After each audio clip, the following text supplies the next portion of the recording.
আজকে এই লাশটা আমাদের সামনে মৃত না, কিন্তু আল্লাহ বলছেন তোমরা সবাই মৃত ছিলে, যাতে আসলা না তোমরা। অকুমতুম আমওয়াত ফাহিয়াকুম, আমি জীবন দিছি। পৃথিবীতে কেউ বেটাগিরি দেখায় কইতা তো না যে আমি তোমার জীবন দিছি। আল্লাহ রাব্বুল আলামিন একমাত্র বলতে পারেন জীবনটা আমিই দিছি।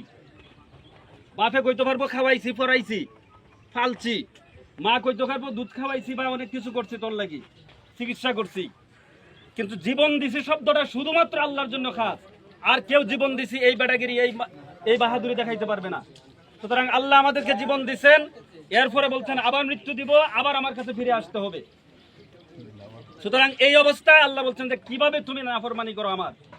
এই নাফরমানিটা আল্লাহকে জন্মের পর থেকে যেদিন থেকে বুঝতে শিখেছি, এরপরে যতদিন বাঁচি আল্লাহকে জীবনের সকল ক্ষেত্রে একমাত্র রব মানতে হবে, ইলা মানতে হবে। রাসূল সাল্লাল্লাহু আলাইহি সাল্লামকে জীবনের সকল ক্ষেত্রে একমাত্র আদর্শ নেতা মানতে হবে। সকল ক্ষেত্রে রাসূলের বাহিরে কাউকে আদর্শ নেতা হিসেবে মানা যাবে না। যদি মানি তাহলে কবরে যে প্রশ্ন করা হবে ওয়ামান হাজার রাজুল, এই মানুষটিকে, এই মানুষের সাথে জীবনেও কোনো সম্পর্ক নাই, এই মানুষের মতো কিছুই করছে না, তাহলে এই প্রশ্নের উত্তর দেওয়া মোটেও সম্ভব হবে না। এই মানুষটাকে দেখলেও চিনব না।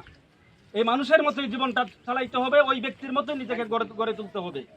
আল্লাহ রাব্বুল আলামিন আমাদেরকে আল্লাহ রাসূলের মতো জিন্দেগি যাপন করার, তাকে পদাঙ্ক অনুসরণ করে চলার, তার সুন্নতগুলি নিজে মানার, ঠিক তার মতো জীবন যাপন করার তৌফিক দান করুন।